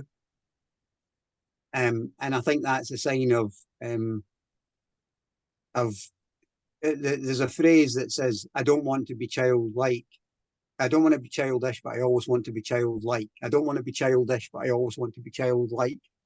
And I think I have that childlike personality that says, actually, all the rest is history, Emma. The one I'm interested in is the one I'm doing right today. So today I was working on the battery storage stuff, which is really exciting me. So I'm always, yesterday was history. Today I'm excited. But there is one, recently fairly recently, we were selling up some of our commercial properties and residential properties. And we had a small flat that a tenant had been in for, I don't know, probably 15 years. And she eventually left. I didn't coerce her to leave. She left because she'd met somebody and they were building a home together and they were buying a house. And I had to put this flat on the market. And as I say, I don't use estate agents or anything. So I just put a sign outside the door, kind of one of our own signs saying, you know, Breakcrest Properties for sale sign. And with my number, my own personal number at the bottom of it. And this young chap phoned me and he said, can I come and have a look at the flat? And I said, yeah. And the market in Scotland, strangely enough, is still quite booming. We're still seeing kind of 20% above home report. So he came to see the flat with his mum. It was great. He was about 21 and he came with his mum. And I met him there and showed him around the flat. And he said, what's the asking price? Because he hadn't kind of asked the price of it. He just wanted to come and see it. And I said, what's your situation? He said, I've put in 5 offers and I've had them all knocked back. He was a chef and he wasn't earning a lot of money. I said, go away and see what you can get a mortgage for. He said, what? I said, go away and see what you can get a mortgage for. So he phoned me back and he said, I've been to the mortgage broker. This is what I can get a mortgage for, which was about 20% behind market value.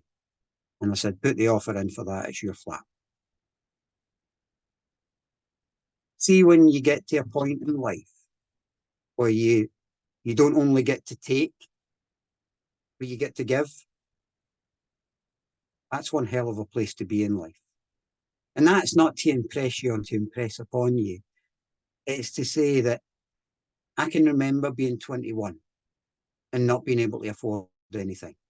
And for somebody to turn around who could and say that, whatever it was, 10, 15, 20,000 pounds makes no difference to my life, but it makes a huge difference to yours.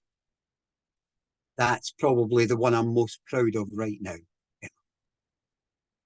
Yeah, I did the right thing.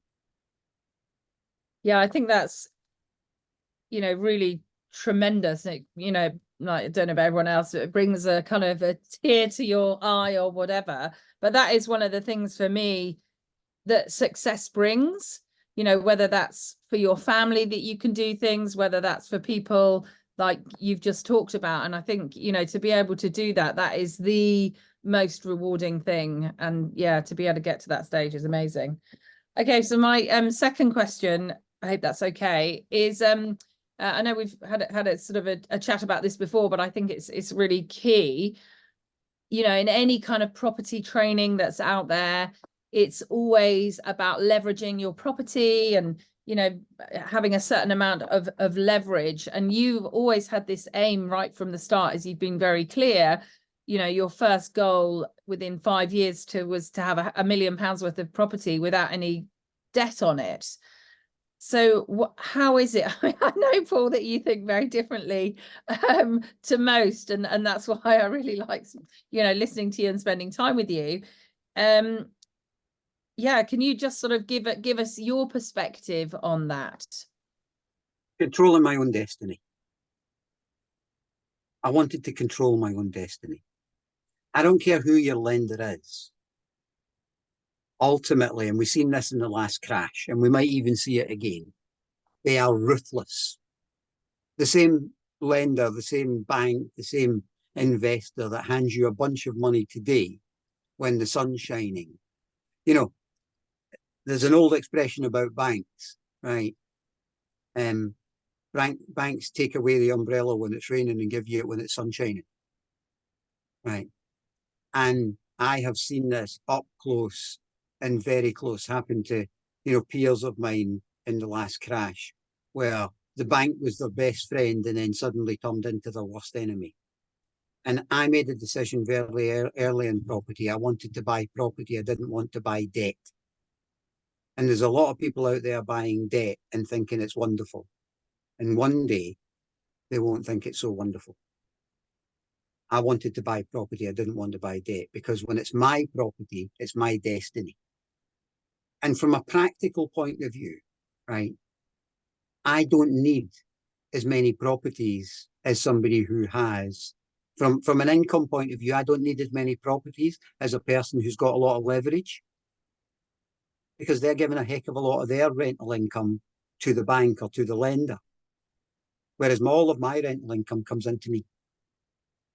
Debt's a tool. Now, am I saying you should never have debt? No, I'm not saying that at all. I'm saying debt's a tool, yeah? Like a hammer. A hammer's a tool. You take it out the toolbox, you knock the nail in, you put it back in the toolbox. And hammer's great, yeah?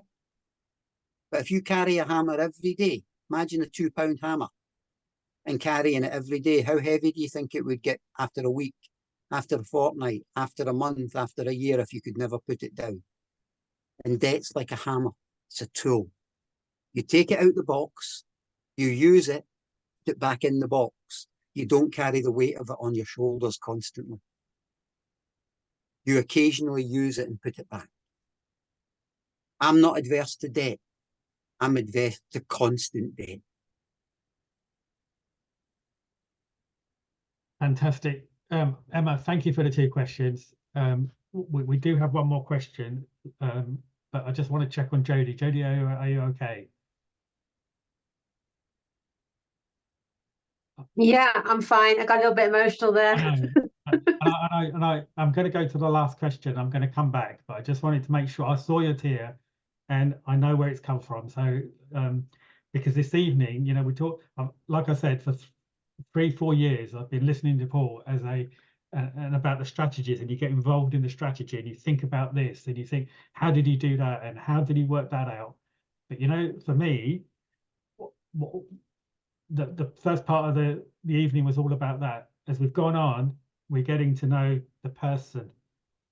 And if you take away nothing this evening, take this away: I did the right thing. Okay? What I want you to do is maybe write it and put it on your wall somewhere. I did the right thing. This last week, I have a landlady who is in tenancy, decides to go and sell a property from underneath the tenant, and then thinks it's my problem that I need to get the tenant out by Friday, because she didn't do the right thing for the tenant.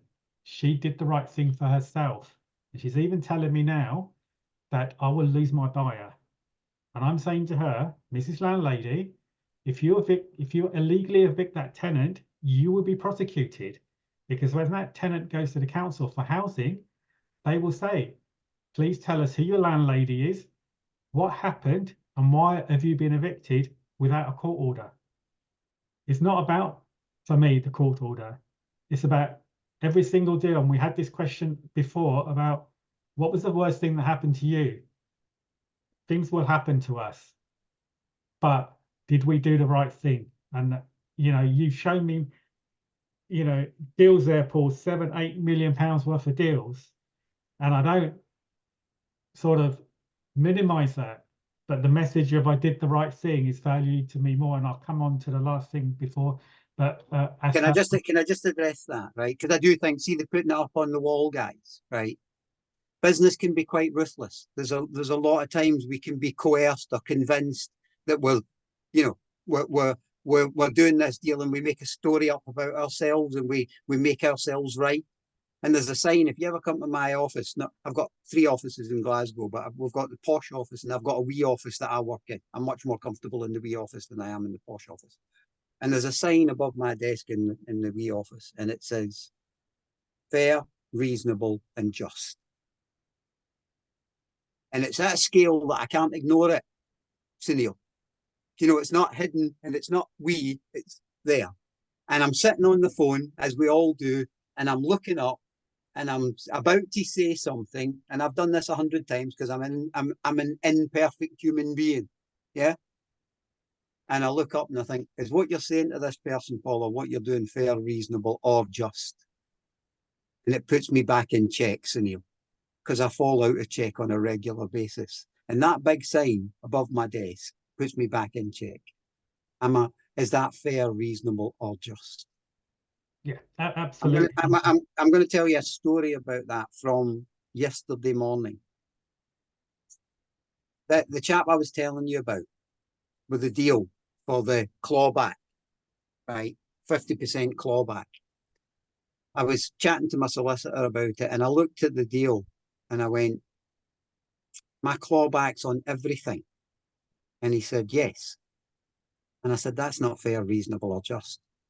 Because this young guy is going to be now taking over the mantle of this. Now, we've agreed this, me and the young chap. It's going into legals. It's done. And I thought, that's not fair.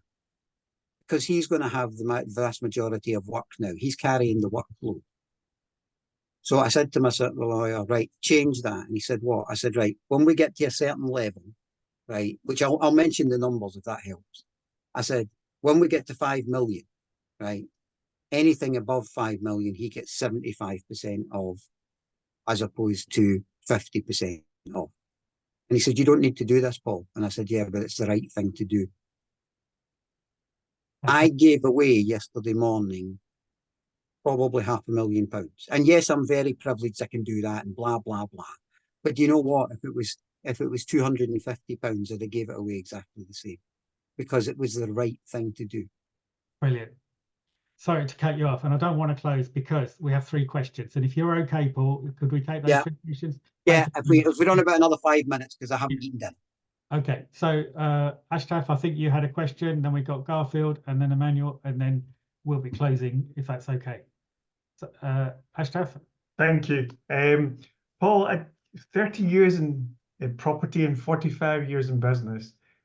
You know, as you say, you're Just remind me how old I am. Go on, please do. Please. No, it just blows me away that the experience that you've got there is, you know, what gets you out of bed? What gets you excited? You know, what gets you to sort of keep on going and continue? Because, you know, like you say, it's 8 o'clock at night and the rest of us are all flagging and you're still going strong. So what keeps you excited about the future?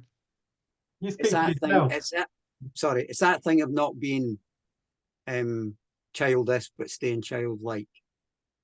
I get excited when Jodie phones me and says, we're monetized and let me send you a clip of how much we've earned.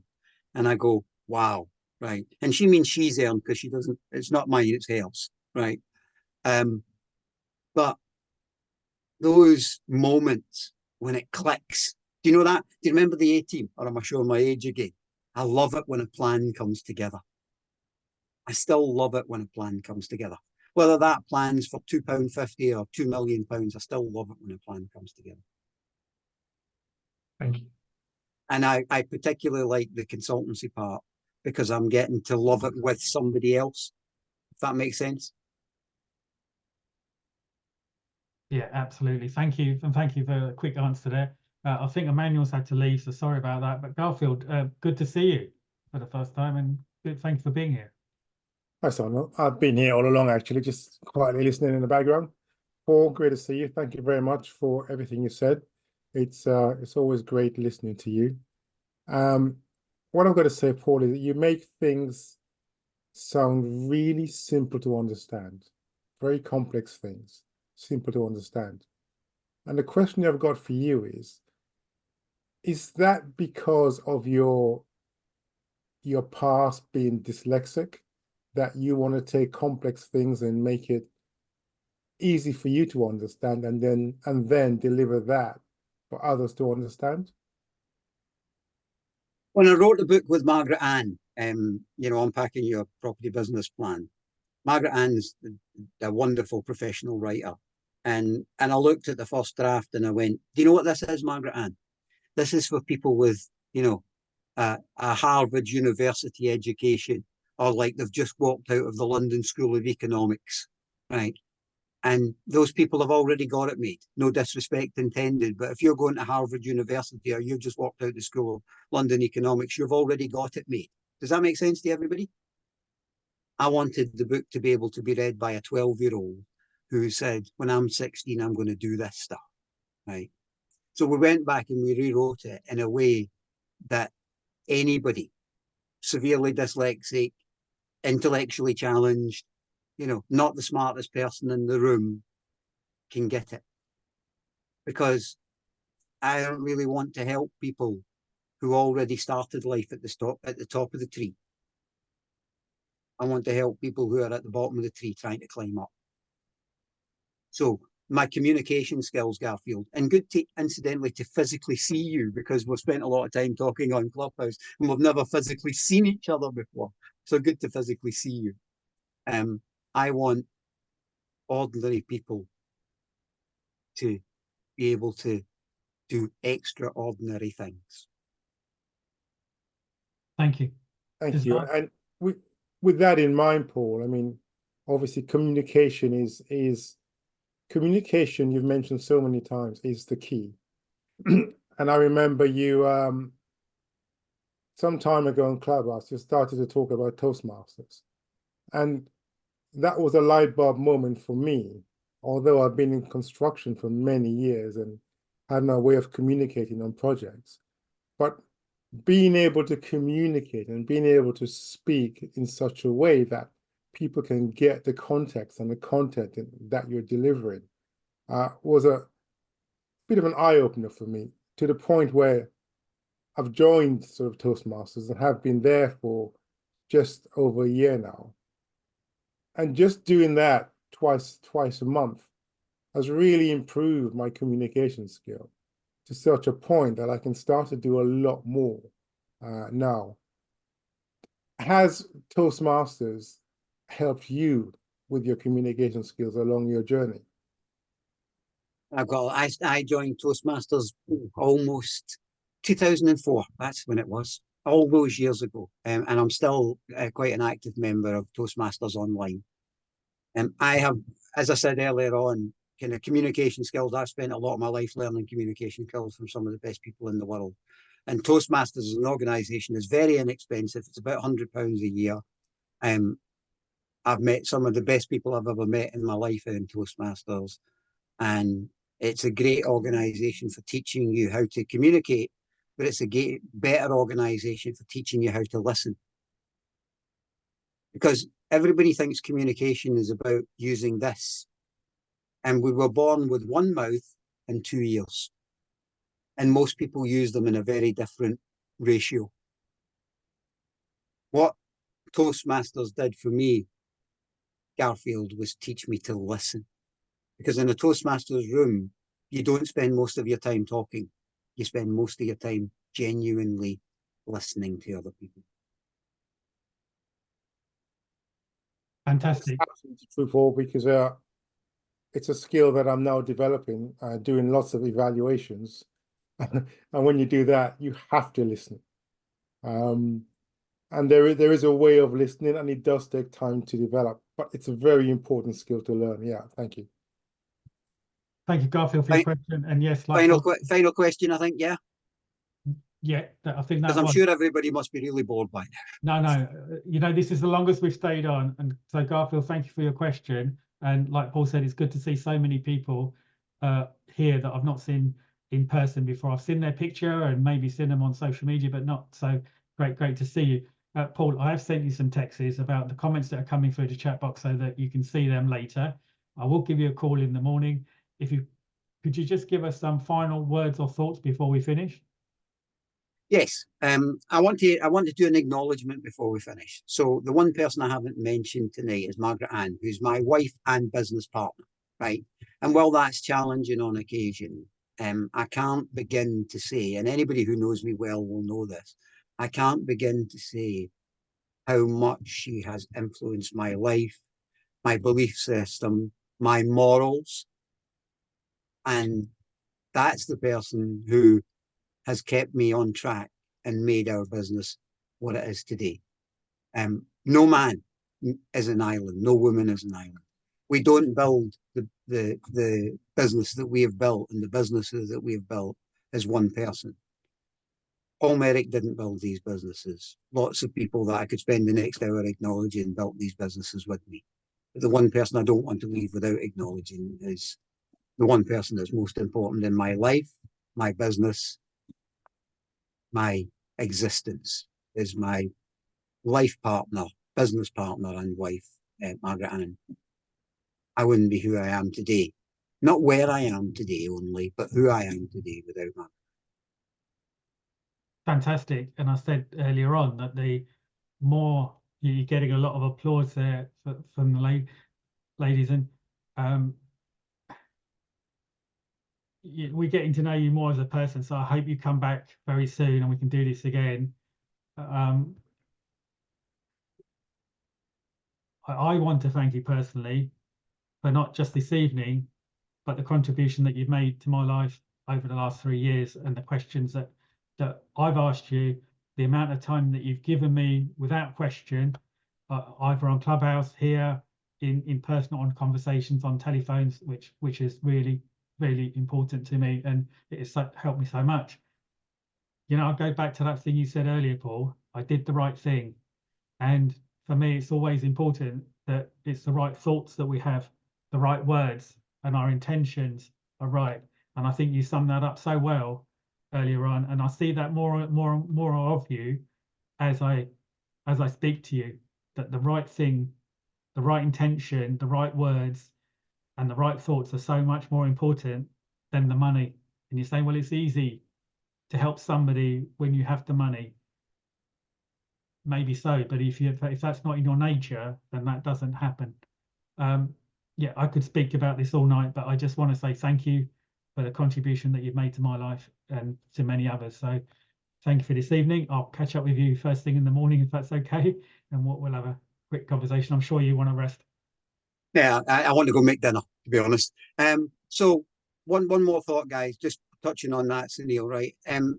I appreciate the people who are still in the room. I think we started with about 70 and we're down to, I don't know, a couple of handfuls now.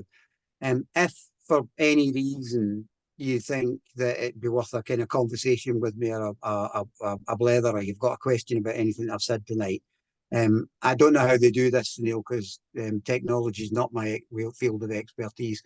But if you want to put up my contact details, if you want to put up my number, then feel free to kind of drop me a text and we'll arrange a chat. And if there's anything that I've brought up tonight that sparks an interest, then we can talk about it.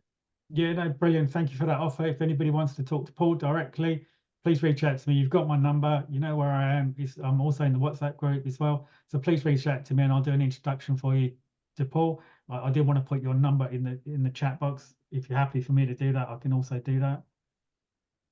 Yeah, I'm sure that'll be fine. They don't look like strange people. Okay, I'll just do that very quickly. So this number coming into the chat box, please take a picture of it now, because we're about to close the room. I'm going to double check that it's the right number. And if it's not, I do apologize, but I've just put that number in the chat. Please take a photo of it. Thank you for being here.